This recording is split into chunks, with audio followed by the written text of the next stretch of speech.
Happy Monday morning po sa inyo lahat mga kapatid.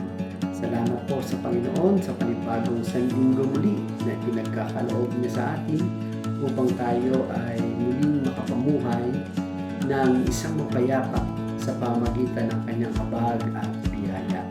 Sa umagang ito, tayo muli ay magbulay-bulay ng kanyang mga salita upang tayo ay makalakad sa isang mapayapang pamumuhay. Dito po sa ating online morning devotion, ang Grab Food for the Soul, our daily dose for the nourishment of our soul. Ang ating pong pamagat ng ating pagbubulay-bulayan sa umagang ito, hindi nasasayang ang pagod. Ang ating pong batayan talata ay ating mababasa sa aklat ng unang Korinto, kabanatang 15, talataang 57 hanggang 58. At ganito ang sinasabi ng salita ng Panginoon. Magpasalamat tayo sa Diyos na nagbibigay sa atin ng tagumpay sa pamamagitan ng ating Panginoong Jesucristo. Kaya nga, mga minamahal kong kapatid, magpakatatag kayo at huwag matinag. Maging masipag kayo palagi sa paglilingkod sa Panginoon dahil alam ninyong hindi nasasayang o hindi masasayang ang inyong pagpapagal para sa Kanya. Salamat at purihin natin ang Panginoon sa ating pagbasa at pagkarinig ng kanyang mga banal na salita. Ang huling talata po dito sa chapter 15 ng unang Korinto, ang naging pangunahing punto ng lingkod ng Panginoon na si Apostol Pablo ay ang wika na kaya nga mga kapatid kong minamahal, kayo'y magpakatatag, sapagkat hindi nawawalan ng kabuluhan ang pagpapagal ninyo para sa Kanya, at ito ay tinutukoy para sa ating Panginoon Diyos. Ang wika nga po, bakit hindi mawawalan ng kabuluhan ang pagpapagal sa ating Panginoon? Dahil makatatanggap po tayo ng gantimpalang walang hanggang kapag natapos natin ang ating mga pagpapagal, muling pagkabuhay at pagtubos ng ating katawan. Yan po ang wika sa Roma 8:23. At hindi lamang ang sangnilikha, kundi tayong mga tumanggap na ng Espiritu bilang unang kaloob mula sa Diyos ay dumaraing din habang inaantay natin ang pagpapahayag ng ating pagiging mga anak ng Diyos at ang pagpapalaya sa ating katawan. Ngunit tandaan po natin, hindi tayo naligtas dahil sa ating pagpapagal, kundi sa pamamagitan ng biyaya ng ating Panginoon Diyos. Wika nga po sa Efeso 2:8-9, sapagkat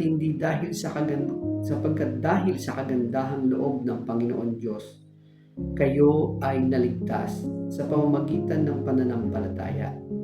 At ito'y kaloob ng Diyos at hindi mula sa inyong sarili, hindi ito bunga ng inyong mga gawa, kaya't walang maipagmamalaki ang sinuman. Hindi tayo nakatanggap ng kaligtasan dahil sa ating pagpapagal. Tayo ay nagpapagal dahil sa ating kaligtasan. Tayo ay nagpapagal upang magpasalamat sa ginawa ng Panginoon para sa atin.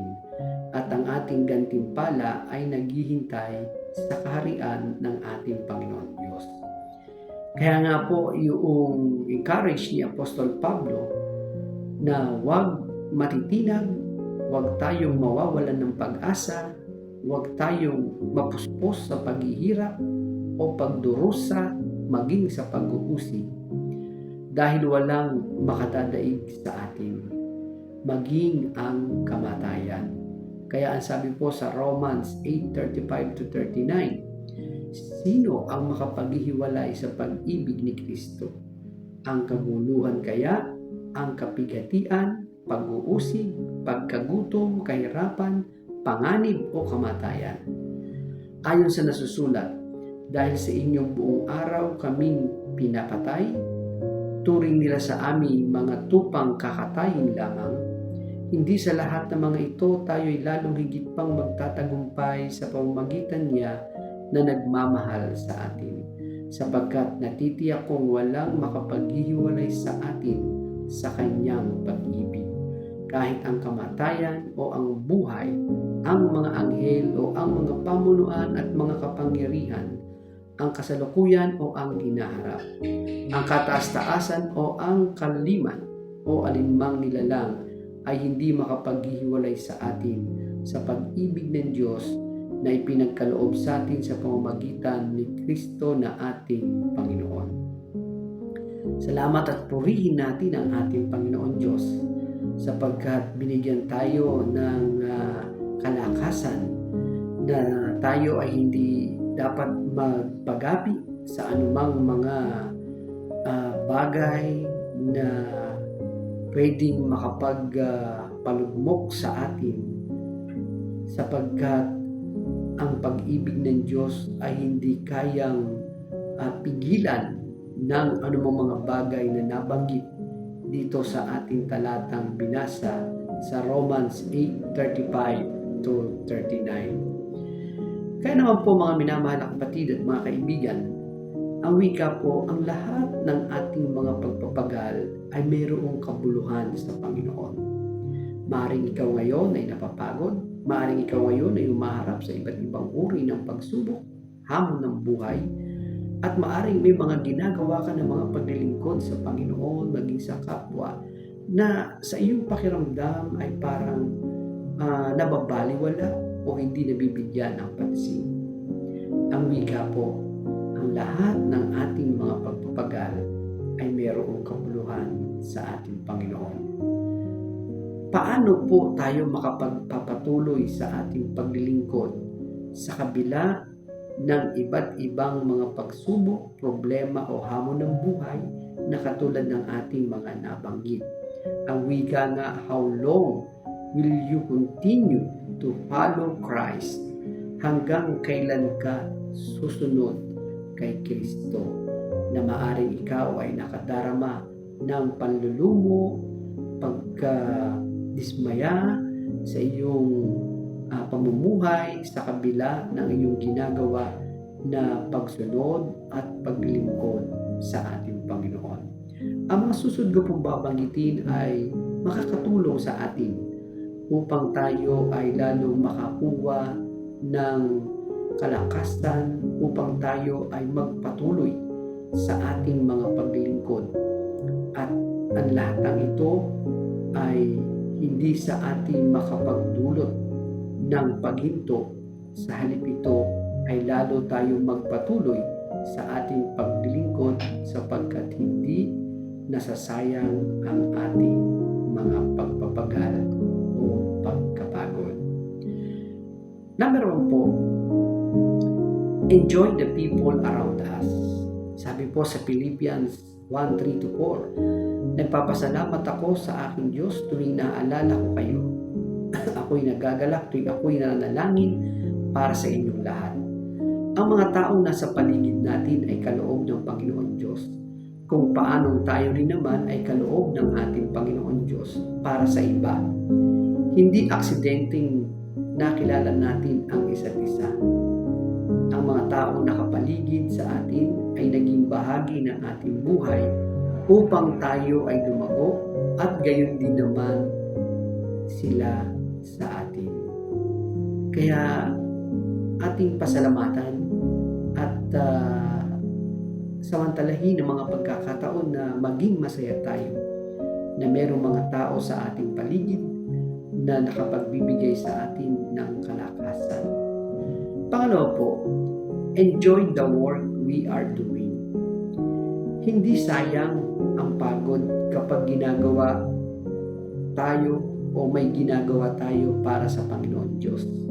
Hindi sayang ang ating mga oras na nagamit kung ito ay nagamit natin para sa ating Panginoon Diyos. Ang sayang ay kung mawawala sa atin ang pagkakataon na gamitin ang para sa Panginoon Diyos. Sabi nga po sa 1 Corinto 15:57, magpasalamat tayo sa Diyos na nagbibigay sa atin ng tagumpay sa pamamagitan ng ating Panginoong Jesucristo. Kaya enjoy the work we are doing. Ano man ang ating mga ginagawa, lahat po ito ay ating gawin na may kasiyahan sa ating mga kalooban. Pangatlo po, enjoy the presence of God. Romans 8:35. Sino ang makapaghihiwalay sa atin sa pag-ibig ni Kristo? Ang kaguluhan kaya, ang kapigatian, pag-uusig, kagutuman, kahirapan, panganib o ang kamatayan. Mahalaga po sa bawat Kristiyanong nagpapagal na naroon ang presensya ng Panginoon Diyos. At doon tayo lumalakas sapagkat sa kabila ng ating mga pagpapagal ay alam natin nariyan ang presensya ng Panginoon.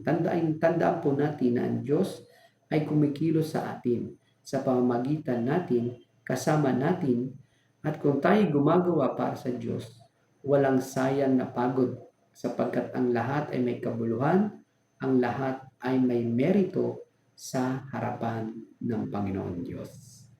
Pang-apat po, enjoy the promises of God. Ang mga taong napapagod para sa Panginoon ay pinangakuan ng Diyos ng buhay. Ang sinumang nananalig sa Diyos, bagamat mamatay, ay muling mabubuhay. Darating ang isang araw kung tayo magpapatuloy, ang pangakong iyon ng Panginoon Diyos ay magaganap sa ating mga buhay at tatawagin tayong mapalad. Sabi po sa Romans 8:18, para sa akin ang mga pagtitiis natin sa kasalukuyan ay hindi maihambing sa kaluwalhatiang ipapahayag sa atin balang araw. Salamat sa ating Panginoon sapagkat lahat pala ng ating kinakaharap ngayon ng mga tiisin ay hindi natin maitutumbas ang kaluwalhatiang ihahayag ng Panginoon Diyos sa atin. Kaya mga kapatid, patuloy nating idulog sa Panginoon na ituro sa atin ang kabuluhan ng paglilingkod. Kung tayo ay napapagod, bigyan tayo ng lakas at pasalamatan natin ang Panginoon sa mga tao na ginagamit niya upang maging blessing sa ating mga buhay at nawa, gayon din naman tayo para sa iba. Mga kapatid, ang lahat ng ating mga pagpapagal ay hindi nasasayang. Tayo po ay manalangin. Salamat po Panginoon sa umagang ito na iyo po pinagkaloob sa amin at ang umagang ito ay maaring very busy sa bawat isa sapagkat muli ipapasok sa work, para sa school. Iyo pong i-bless ang lahat ng ito Panginoon ng aming mga gagawin. Kaya hindi po Panginoon, meron kami mga kapatid na nasa banig ng karamdaman, patuloy namin silang inaabot sa pamagitan ng aming mga panalangin para po sa kanilang mga kagalingan. Panginoon, samahan niyo po kami sa buong araw na ito na aming mga gagawin at alam namin na lahat ng aming mga pagpapagal ay mayroong kabuluhan sa iyo. Ito po ang aming dalangin sa pangalan ni Jesus.